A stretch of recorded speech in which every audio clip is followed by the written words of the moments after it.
The following is a presentation of KSL Sports. First and 12. A total roundup of BYU and Utah football and the expanded Big 12 Conference. Brought to you by Macy's Grocery Stores. Your hosts are Mitch Harper and Alex Kirry on KSL News Radio and the KSL Sports Zone.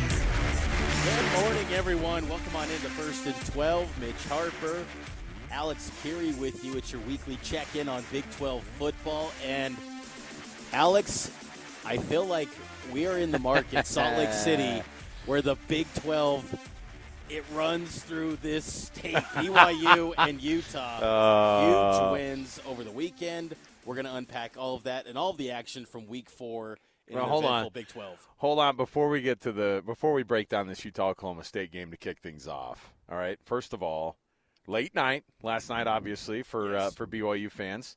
But can we officially label this conference and this show, because it's part of what we do now, can we label this conference as the wildest conference in college football? It has to be. And, maybe Brett Yormark can sign off on it. He loves it, though. It is a crazy league, how anything can happen every single week.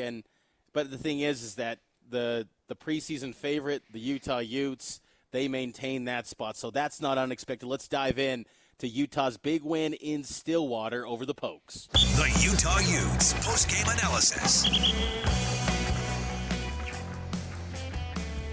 All right, Mitch. It wasn't a pretty one. And you know what? I mean, Utah was running away with this thing. And I think that BYU and Utah both had something very similar in both games, and that was, an offense that you kind of look at and you went, well, all right, some things are going here, some things are working. But the defense absolutely locking it down. Oklahoma State had no business doing anything on that field.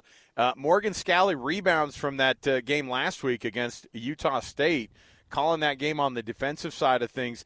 I mean, I haven't seen that inept of an offensive performance from an Oklahoma State team who is got the Doak Walker Award winner in their back pocket. Ollie Gordon wasn't just absent for the first few games of the season. They made him look absolutely terrible today. 42 total yards rushing. I mean, my goodness. This Cowboy team, and look, at the very end, if it wasn't for a couple of late touchdowns, it would have looked absolutely disastrous. But 22-19, they eke out the win there in Stillwater. That's all you have to do, Mitch. You just have to get a win in Stillwater, and no one cares how you get it. And certainly it wasn't a pretty one, but the Utes get the win, and they walk away 4-0, and they get the win over a ranked team at their place. And they do it without Cam Rising. Once again, Cam Rising watch was memorable, to say the least, where we're all waiting until that first actual snap. And once again, Cam Rising is a late scratch, and it was Isaac Wilson. And honestly, Alex, I'm to the point where just give Isaac Wilson the keys to this program and just move on, because the weekly watch of Cam Rising this, Cam Rising that, is he going to go? Oh, this player said in the media availability he is going to go, then he doesn't go, then he's got a glove. I'm done with it. I just want to see Isaac Wilson take over. And look, he played really good, I thought. 17-29, 207 yards. He had the interceptions early. One of those was a spectacular play by the Oklahoma State defender. But, Oklahoma State punched early, and their offense, set up that field goal, and they looked physical. There was some hard hitting early, but Utah settled in, and you noted the 48 rushing yards. That's insane. No one would have predicted Oklahoma State to ever run in a game for 48 yards on their home turf this season. Utah absolutely suffocated Oklahoma State. What really a first impression in the Big 12, that their physicality was just a bit more than Oklahoma State, who tried to match it, but they ultimately couldn't. I can't wait for the sound roundup, because Mike Gundy, it's like he can't even allow himself to relinquish the fact that somebody else showed up and out-physicaled his team on their place or at their place. I'm telling you, here's what the beauty of this was, because Ollie Gordon's had a hard time getting this thing going. We talked about this week, but Alan Bowman was the guy who they said, look, if Ollie Gordon can't run the ball, if we can't move the football with our Doak Walker winner, then you know what? Teams are going to be stacking the box, and we're going to be throwing the ball to the outside here. We'll start slinging it if teams are gonna start shutting down our guy. And Utah did both. They shut down the run. Alan Bowman looked embarrassing to the point that they benched him. They ended up bringing him back later in the game. He ended up bringing those 2 touchdowns late in the game. I mean, my goodness, that's 16 points in the last like 4.5 minutes. I was going, there's no way. This conference is insane. But Utah ends up buttoning it up, and they're 4-0 overall. They're 1-0 in their conference play, and they passed that first ridiculously tough test, which is going into Stillwater and doing the thing and getting the win. And it's exactly what it was supposed to be on paper, which was a rock fight. And, man, Utah comes away with the win, and that's exactly that's all you have to ask for Utah. And the Isaac Wilson, Cam Rising thing, like, Mitch, I get it. I was as annoyed as anybody. I'm so sick of being lied to by like everybody, by Cam Rising's team, and then the Utes doing the whole, like, and I know they don't owe anything to us, right? I get it.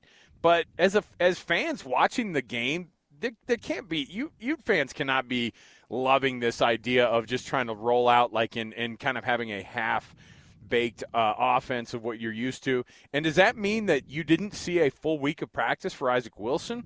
Was it a late scratch like for real, or was it one of those where they said – because last week it was his offense, Mitch, and then this week I wondered what the actual truth was to it as well, because – Isaac Wilson was put in there, tough situation, throws 2 picks in the first half. He settled down, did the same thing last week, and certainly a test like this, at the very least you go, look, you went into Oklahoma State, Isaac Wilson, and the number 14 team in the country that is known for kind of being tough and beastly, and it's a tough place to win. He went in there and got the dub. I still think Cam Rising, once he gets healthy, he's going to be the guy that is the tougher one to beat. But, yeah, you're right. It's annoying as it is, but the number 12 Utes are probably going to move up in the polls because they had a nice win at Oklahoma State. As they should. And, if Cam Rising, when he does get healthy, sure, he's going to go back to QB1. But I just think that Isaac Wilson, his ceiling is far greater. You know what Cam Rising is, and that's really good. And that can win you the Big 12 title and then some and maybe make a run in the playoff. But Isaac Wilson, I mean, he's got the potential, Alex, to be one of the best quarterbacks ever at Utah. And because his trajectory is off the charts. He's going to be a really good football player for Utah, and it helps his cause too when he's got a running back that goes off for a career day. Mekhi Bernard, 25 carries, 182 yards. You thought that would have been a stat line for Ollie Gordon. Right. It's Mekhi Bernard, and man, he had that 62-yarder. That was big time. 7.3 yards per carry. Bernard was, he was a veteran. Special, and he carried this Utah offense. Well, what's crazy now, too, is over the last 3 weeks, he's the guy. Like, that's it. Last week you kind of went, oh, you know what? He might have to be the one that you go to. And now, with 182 yards on the road, and here's the good thing is we get to talk with that young man every week as part of our Players Club on JJ and Alex, and it's so much fun. When he has games like that, he's a veteran, he's a pro about it, and he also has a ton of fun doing it. And so he loves having games like that, and the fact that they've trusted him with that role. And frankly, it bails out guys like Isaac Wilson who think, okay, I gotta get us going in this game, and he doesn't have to because you have such production from a veteran like that when your other veteran is still out with that finger injury. So I don't know.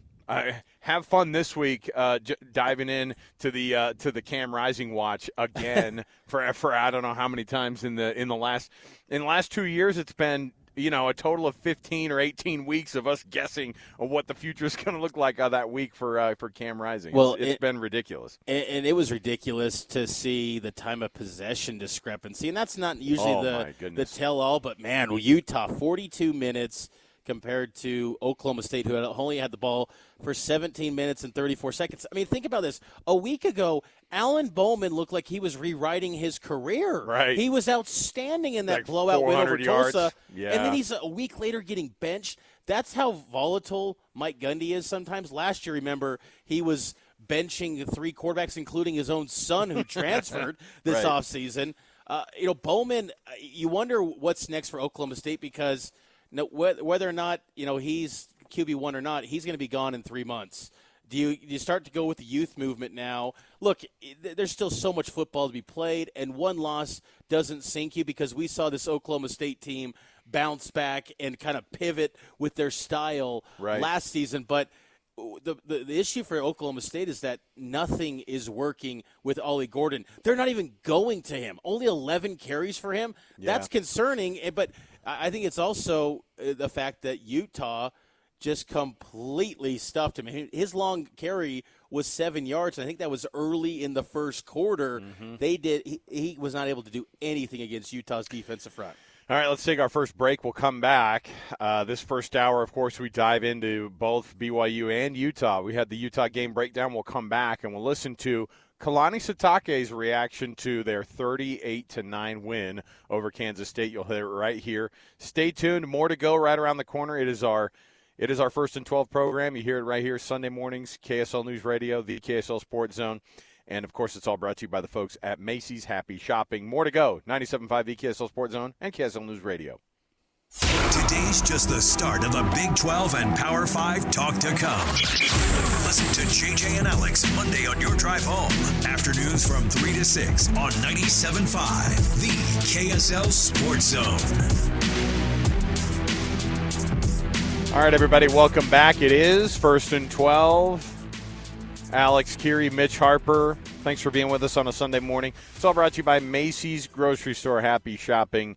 Last night, after the late night win that BYU had over Kansas State, although, Mitch, it was kind of nice because they wrapped this thing up early. Kansas State kind of threw the white flag up into the air. We were able to get out of the stadium before midnight. It was a little miracle for us. So, Kalani Sitake in the postgame doing a little bit of a told you so, and I think he was kind of dunking on you media members who've been so picky, Mitch, my heavens. But here was Kalani Sitake after the game in the historic win over Kansas State that BYU had last night. Great game.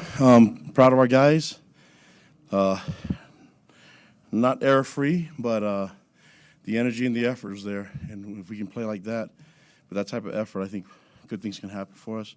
Still some really good moments for us to learn from, but I think right now I'm just going to focus on the positives of our guys and the way they played, the way they took the field, and let's keep believing in each other and nobody pointing fingers. So it's a fun game. I mean, there's still some work to do, but like I told them, we're going to have fun and enjoy it and be excited about the win, but we got to get ready for our next statement, which is Statement 5 next week, and stay humble and keep working. The work's not done yet, so we didn't come this far just to do this one game, so we got to keep working, and I think the guys understand where we're going. So that being said, I just wish the best luck to Kansas State. I mean, I think we had a lot of things go our way, and I was talking to Chris after the game. I mean, that's a game of football, and I'm glad the crowd was able to help us and create some momentum for us. And just thank you to all the fans and making all the noise, man. It was a lot of fun. So you can tell that it's motivating for our players, and they all showed up, and it was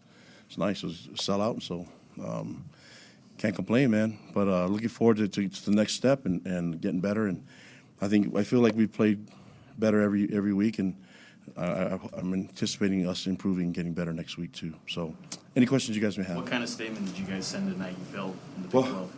I don't know. I have to watch the film, all this and everything, but I think we show that we can play. I mean, I think the question was, what kind of team is this? And I think there's a lot of unknowns, but it's okay. I think maybe people know a little bit more now, but I'm not going to surprise anybody anymore. So we got to be ready for this next game and keep working and being humble. So that's going to be our key. Kalani, the Kansas State had those first two long drives. One was like 12 plays, the other one was like 14 plays or something like that, where they were able to run quite a bit, got down the red zone. Both times you guys were able to hold them to field goals. How much did that kind of buoy up the defense to be able to hold them to field goals on those first two drives, so that when you did get the turnovers and went ahead on the touchdowns, the momentum was there? Well, I mean, I think a lot of the issues were just getting out of third downs, and we were in some third and shorts, and so in order to do that, you have to win first and second down. But you have to give a lot of credit to Kansas State. That's what they do. They wear you out, and they can find a big play here and there. I don't know how many big plays we gave up, but in the pass game, I don't know how many we gave up. But in the run game, there's probably way too many runs past 10 yards that I was wasn't comfortable with. So And a lot of that had to do with them being really good at what they do, but also we didn't help ourselves in some of the missed tackles that we made, and being in the wrong position a couple times. We were not in our gaps. We weren't sound in the run game at all. And when you do that against a great team that can run the ball like what Avery can do and what they can do with a running back and a physical line, it gets tough, But the guys kept playing. I mean, it's a long game. You got to make them earn it all, and then eventually we were able to crack the code a little bit and get some turnovers and create some momentum, and then you saw the result. So it was too big for Kansas State to get back in it. What did you see on the Parker Kingston punt return? Well, I saw a mistake, and I saw a mistake made right, and so I'd like to see. I mean, we can block for him without the drama. So I don't know if he misjudged it or whatever. I know we can laugh at it now, but it's like he's really good at fielding the ball. He's an outfielder. He's a baseball player, so he can track the ball really nicely. I think it was just an error, and I think it touched him on the initial drop, right? And he was able just to rally it back and get the ball, and we're in safe punt return, so the defense just blocked for him, and he he's really fast, so he got off on the edge and worked down the line of scrimmage and got the score. So another fantastic play tonight, and K-Pop's done a great job with the special teams and having them believe that they can make big plays and have an impact in the game. Kirry, what's it like watching the team go through that stretch where you go from 6 down to like 24 up? It's so quickly. Yeah, that's kind of what we plan on happening. That this defense with Jay Hill and the defensive staff, they can create some chaos, and I'm glad that it showed up tonight against a ranked team and heavily favored against us, even though we're at home. So that's just we can just keep pushing along and grind it out, and good things will happen for us. And we have a great leadership on the team, so I've been really happy with the way it worked out. But that's what that's what they're supposed to do: create momentum and help us win the game. What did Sonny Moa show you that you wanted you to give him the start in his first career start, and your thoughts on his performance? But you guys saw it. I mean, we've been telling you that we have good running backs, and I think I wanted to show it off to you guys. So that's Harvey's done a good job with that entire room, and they're all capable. You saw Pokai play, and I mean, we know what Miles can do, and we also know that Enoch Nawahine can do some stuff. So it's a deep and talented group, and yeah, it's just we want the other guys back, but we've been saying that we're going to be fine with the running back position. Kalani, two power opponents so far. You haven't allowed a touchdown to either one of them. What does that say about the level that the defense is at through 4 games that you've held both power opponents you face to field goals? Yeah, I mean that's a really good job, and just proud of the defense and what they've been able to do, and the belief that they have in the system, and the belief that they have in each other. And when all 11 guys are doing their job, good things happen. The breakdown in the plays that they made were. They're good players, but I think there's a lot of it was our mishaps and us being in bad positions sometimes. But I think when you have a quarterback as talented as what Avery can do, that causes a lot of issues. So we've got to improve and get better. And I say that when they played their butts off and made some big plays, but yeah, we can play better. So I'd like to see us play better as a team, all 3 phases. Forced fumble, a sack. Why has Jack Kelly become one of the best linebackers in the nation? Yeah, Jack's been in this defense for a while, and he knows it, and it's good to have him here making plays. But he's got this quiet leadership. The guys respond really nicely to him, and I love what he and Glasgow and Harry and the rest of the guys can do. And we've got a deep group at linebacker too. I mean that's. We played a lot of different bodies, in different places, and we needed it to do it because we had a lot of defensive plays. I don't remember, it was 72 plays. Yeah, that's a lot of it, and we can help ourselves by getting off the field. But I mean, I think we did a pretty good job against them on 4th down. We got a lot of 4th down stops, and we were able to get some turnovers, and that's what this defense is made to do. For the guys that needed help off the field, was that cramping, or is there anything more serious? It was like 2 guys, and yeah, they got to eat more bananas or what, I don't know. I just figure it out. But they worked hard, and yeah, that I think maybe and the temperature kind of dropped a little bit too. So I'm gonna ask the sports scientists on all that stuff and make sure that doesn't show up next week. What are your initial impressions of Jake's performance tonight? Yeah, I mean, Jake, I see his numbers 15, 21. That's pretty good, and he took care of the football, and so that's key. I don't think we had a lot of opportunities for the offense because the defense and special teams made a lot of plays and created momentum and had a lot of short fields. So, I thought he handled the offense and actually made some really good checks for us and got everyone set up in a really good position. So Jake's doing a great job managing the offense, and there's still room for improvement from everybody. You talk about all three phases. This was an all three phases game. All three phases scored a touchdown, and you needed each of them to come through at some point. How gratifying is it when that happens, when they're rallying around each other and making those plays for each other like that? It was really good, and the Aaron Roderick and Jay Hill and Kelly Papinga have done a great job working together, and we do that in practice, and we talk about each phase. And K-Pop gave a great presentation on complementary football, and so our guys understand that it's a 60-minute game, and I don't think it started off great for us, but the guys kept. We know that this is a long game, and we feel like we get stronger as the game goes on, and so. I like the response from our players, and even in terms of like us finishing, getting a first down, and kneeling the ball. Those small victories for our guys is really important.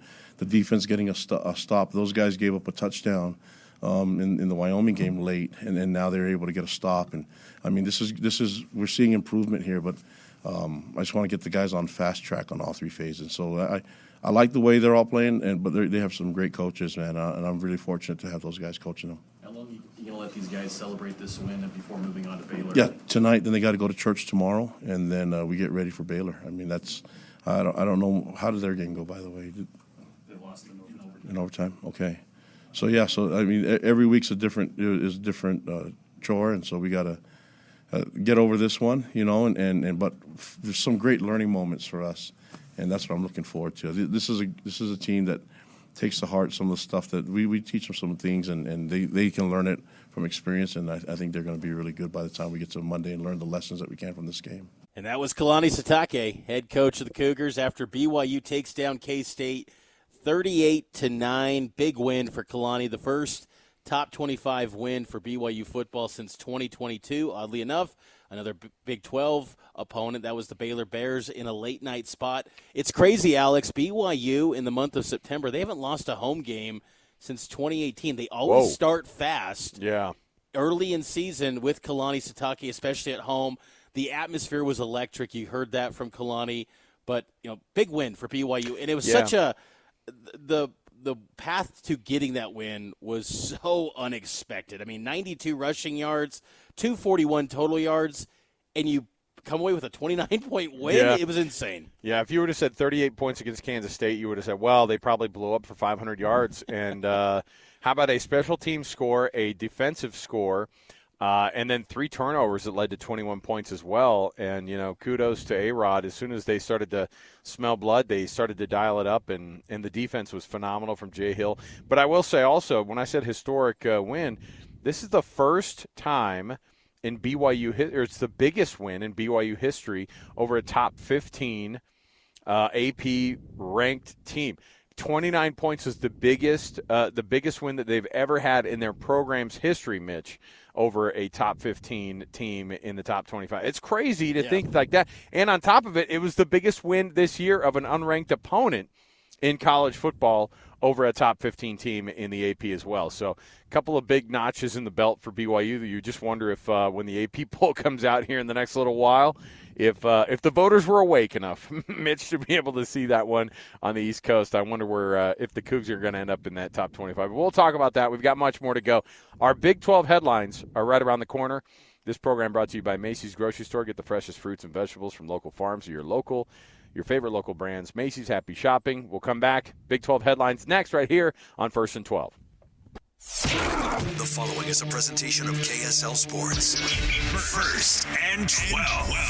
A total roundup of BYU and Utah football and the expanded Big 12 Conference. Brought to you by Macy's Grocery Stores. Your hosts are Mitch Harper and Alex Kirry on KSL News Radio and the KSL Sports Zone.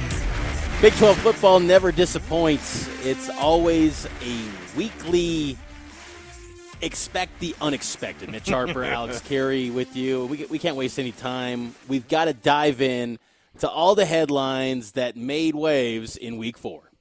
12 headlines. 1, 2, 3, 4, 5, 6, 7, 8, 9, 10, 11, 12. The dozen storylines that shape this week of Big 12 football. Headline 1. Started off here from the University of Utah headline desk here. Yeah, they get the win 22-19 at Oklahoma State. That's great on paper, but Cam Rising, another late scratch. The finger, man, I'll tell you what, it's the ring finger that just won't get better, or they didn't feel great about it. Either way, Isaac Wilson gets his second start in a row, Mitch, and they roll. When I say they roll, it was a 3-point win. Oklahoma State got a couple of big scores at the end there, but man, you just wonder what's going on. The Cam Rising part of this is just as big of a headline. The question mark of what his future is going to look like this season is wild for the Utes. And I know that they have a lot of trust of Isaac Wilson, but they know that Cam Rising is a better quarterback right now. Oklahoma State on the losing end of that big showdown in the Big 12. Ollie Gordon held to 42 rushing yards, and Alan Bowman was benched during the game. He re-entered late. He scored those couple touchdowns, but Oklahoma State, that quarterback situation, it's going to be very interesting to watch how Mike Gundy proceeds going forward. Yeah, Mike Gundy, in our Sound Roundup, I'm sure he's going to be very humble and just give all the praise to Utah. Probably not, actually. BYU, one of the craziest 3-minute stretches you'll ever see in college football. The scoop and score at the end of the half, turn it around for another turnover that turns into a touchdown again late. The 17-6 halftime score, Mitch, that we thought was going to be 6-0 or 6-3. It was wild, and then it got even more crazy in the second half because Kansas State ended up just imploding. That was part of the storyline as well. Avery Johnson looked very human. As soon as things got a little bit dicey and they got behind, he didn't have what it takes to bring that team back, and suddenly Kansas State looked very beatable, and that's exactly what BYU did. That's right. In headline 4, Kansas State, they folded to that sellout crowd at LaVell Edwards Stadium. You saw some illegal formation, some false starts, and that's not typical for a Chris Kleiman team. This was probably the worst loss a Chris Kleiman coach Kansas State team has suffered since that COVID year in 2020. They did not look good at all. They didn't look anything like a Big 12 championship team that we've grown accustomed to with the Wildcats from 2 years ago. So they've got to get kind of back to the drawing board and bounce back, but you got to give credit to BYU for stepping up and capitalizing on those momentum-changing plays. Mitch, I thought I saw all the Colorado Hail Marys in my youth that I thought I could take with the replays of Cordell Stewart in my lifetime. But almost you know 30 years to the day, too. It's bonkers, man. Colorado, you thought this thing was over with. They were losing most of this game, including right up to the very end. A Hail Mary to LeJontay Wester, not Travis Hunter. They get a 44-yard touchdown as time expired. Zeros on the clock, and then, of course, in that overtime, yes, Travis Hunter does get a touchdown, and Colorado gets the win over Baylor, who thought they had that thing wrapped up, Mitch. They did, and they were Baylor in overtime, down 38-31. They fumbled the ball as they're running into the end zone to tie it up, and game over. Buffs get the win. Huge win for Colorado, and it makes you wonder, Alex, is Dave Aranda's seat, is it scorching hot now on the banks of the Brazos? Because it's not looking good for the Baylor Bears at the moment. It does not make me wonder. It is absolutely a disaster for Dave Aranda. Those are the types of losses when you've got it in the bag and you can't convert. Man, that's a tough one. And it made Colorado look better than they are, which is like the story of a lot of the last 2 years. But we'll see. They're 3-1 right now. I'd love to see where they're going to end up in those power rankings. Texas Tech gets the big W. Cam Scatabo. 60 yards rushing. He was one of the better running backs in all of Big 12 for Arizona State. But the Sun Devils get their first loss of the season. And Kenny Dillingham and his guys, they're 3-1. They're still looking pretty good. But Texas Tech is starting to turn things around, Mitch. They are. And they've capitalized on a pair of back-to-back home games and big win for Texas Tech to give you proof that their offense is in a good place with Baron Morton at quarterback, a offense that's struggling mightily. Another fourth quarter collapse for Kansas after a long weather delay in West Virginia. Jalen Daniels fumbled the ball with a chance at another comeback. Jayhawks dropped their third consecutive game, and they are reeling at the moment. Makes you wonder if they're wondering about that hire of Jeff Grimes at the offensive coordinator position. Okay, again, if you had BYU at 4-0 and Kansas at 1-3 after week 4, you're a liar. So there you go. Again, another tip of the cap to the wildness of what this conference is. Speaking of wildness, West Virginia's Garrett Green gets a touchdown drive with 38 seconds left. West Virginia, he's the one who gets that win over Kansas. We were wondering about it last week. We were like, I bet West Virginia wins that game. And Kansas is in a real bad spot, and West Virginia rebounds on the flip side. Iowa State quietly finishes up their out-of-conference schedule with a blowout over Arkansas State. The Cyclones, they are trending up. Might be a little bit of a tease, but they are near the top in these power rankings. They're playing great football right now. Yeah, Matt Campbell's a great coach, and they're going to get into conference play. And I think a lot of the other teams, you start looking around, all the inconsistency, you wonder if that's going to be a team who's going to stay consistent. TCU, I have no idea what to think.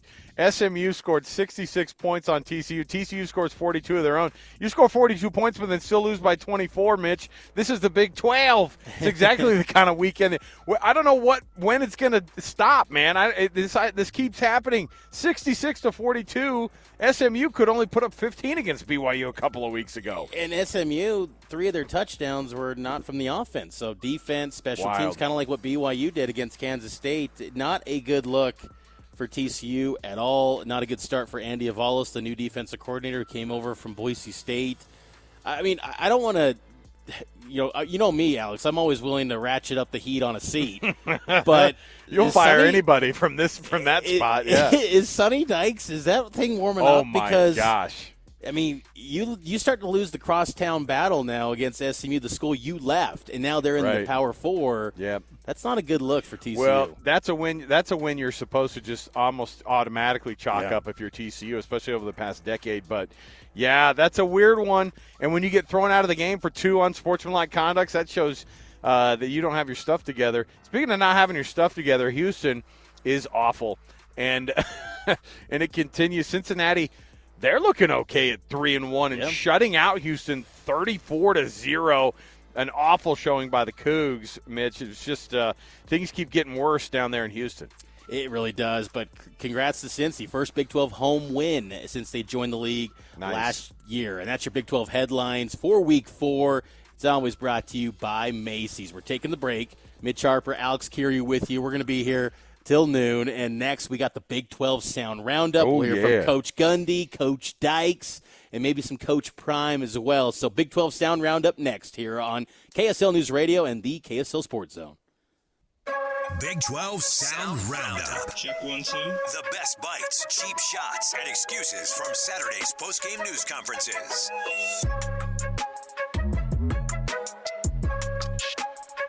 All right, welcome back. It is your 1st and 12. Happy Sunday to you. Happy shopping. This program brought to you courtesy of the folks at Macy's Grocery Store. Happy shopping. Mitch Harper, Alex Kirry. Happy Sunday morning. Mitch, we were just having a discussion off the air about whether or not you think BYU is going to get ranked. We'll talk about that next hour as well. We've got tons to jump into here. The Sound Roundup, of course, means we're going to give you our favorite little tidbits from across the conference. Firing things off first with the Utah win over Oklahoma State. And, of course, Mike Gundy had to backhand compliment the people that just beat the absolute dirt out of him and his team. Take a listen. I think that they're pretty good on defense. They just play better than what you think they should. You know what I'm saying? It's like they have a good culture. They do a good job. Their coaches are good. And, sometimes y'all been to our games when we played like teams that are really like talent, like you watch them, you're like, wow, those guys are freaking. And then, so the way they play is first time we played them. The way they play, they don't take your breath away. They just play really good. Not as fun for Mike Gundy in a post-game press conference after a loss compared to his Monday presser where he's fixing the refrigerator. Oh, yeah. He's like, y'all hear that? You guys hear that? Something's going wrong with that compressor. Throw that thing out. I know y'all can't hear me right now, so let's go fix that. Yeah, I love they did that. But Mike Gundy, man, he would like doing everything he can to not compliment basically one of the worst beatdowns that his team has had in a long time. I mean, Utah, oh, yeah, they're not real talented. They just play pretty good. It's like, yeah, they played better than any team that's played you on the defensive side of the ball in a long, long, long time. And what's worrisome for Oklahoma State is that you're going to probably have to play Isaac Wilson another 3 years. And if there was a time to get Isaac Wilson, it's now. I mean, you had everything in front of you, Oklahoma State. You were at home. You had a young quarterback that was really his first real hostile environment. I know Utah State was fired up last week, but, I mean, this was a intense crowd. I mean, the humidity was off the charts. The weather, I mean, it was, checking in around 120 degrees on the field? No, the field was like 130. It was It was legitimately 99 degrees at kickoff, and it didn't relinquish the whole game. It was a hot environment. That's supposed to be to your favor, by the way. And Utah came in there and still won that ball game, and Mike Gundy doesn't want to give him credit. That's fine. Gundy, blown opportunity, man. And again, I have my concerns long term about Oklahoma State because their recruiting is trending backwards, and I love Gundy, how he just kind of, he'll say what's on his mind, and I love that about him. But at the same time, you got to produce because now that Oklahoma's gone, now that Texas is gone, nothing's holding you back. Like, you got to step it up, and they missed the opportunity, and Utah just handled them and said, hey, we're the top dog right now in the Big 12. Sonny Dykes, he felt like he was the top of the Big 12 a couple years ago when they were in the college football playoff, but now he's struggling, and they gave up 66 points to SMU. This was Coach Dykes on the Hill in Dallas after the loss to SMU. Well, obviously a bad night tonight. Everything that could kind of go wrong went wrong. I think we're all a little surprised because I think we had a really good week of practice. Felt like our team played well last week against Central Florida. Didn't finish the game, but thought we would really play well this week, and just never got going. Got off to a bad start. Got to give SMU a ton of credit. Thought their guys really played hard. They were ready to play. Excited about the game. I think for whatever reason, we probably came out a little flat. Looked like early. Not a good look for the coach. He's coached at both of these schools. It's not good to lose in that game. That is the kind of a quasi, rivalry game, whatever they play for. Iron Skillet. The fajita skillet at Chili's on a Tuesday night. Yeah, so Sonny Dykes. Yeah, Coach Dykes is not in a good spot. And, by the way, he did not mention the fact that he got thrown out of the game. He got 2 unsportsmanlike conducts. You don't see that very often. That type of meltdown is the kind of stuff that your fan base goes, what is our coach doing? Speaking of what our coach is doing, how about Coach Prime and what they're doing there at Colorado?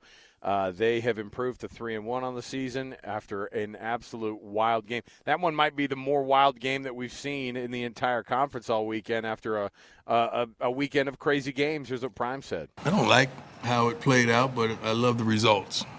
I think we're so much better than what we're showing you at times. We keep showing you glimpses of running game. We show you glimpses of us playing hard-nosed, tough football defensively. We show you we can throw the ball all around, and then we just stall for a series of 2 and surrender something foolishly. But I'm pleased. I'm thankful. One step closer to getting Miss Peggy to a bowl game, so I'm really proud of that. The ground attack from Colorado, Coach Prime, I didn't see much of it. 42 carries for 91 yards, but he's talking about the glimpses maybe at practice or something. He's like, we got glimpses at practice. We throw the ball. Look, we throw the ball all over the place. He had to make sure and throw that in. Listen, they had to have an insane Hail Mary and then just like I could hear yakety sax in the background as Baylor fumbled that ball in overtime and gave it up. It was just such a bad job by Baylor to blow that one, as much as it was Colorado winning that game. So Shedeur is brilliant though, and he goes for 341. Travis Hunter just is doing things that we've just never seen before in college football. 7 catches, 130 yards, played every snap on defense. He is the best player in college football, and that's what – I mean, no question. I don't think there's any debate. Travis Hunter is the best, and he resides in the Big 12, and I think that's that's what Coach Prime honestly should just talk about every single week, because Travis Hunter – is just the man. Don't talk about your running game, because that's non-existent. That's not there. Travis Hunter, though, is remarkable. He does like to talk a lot about Travis and Shedeur, but yes, after that one. All right, we're going to take a break. We'll come back. Our next hour, we'll have a full game breakdown for BYU and their big win over Kansas State. You'll hear the post-game press conference from Coach Kyle Whittingham and their win at Oklahoma State. The two biggest teams here locally get 2 giant wins over the weekend. We've got more to cover right here. It's 1st and 12. Happy Sunday morning to you. Mitch Harper, Alex Kirry right here on 97.5 the KSL Sports Zone and on KSL News Radio.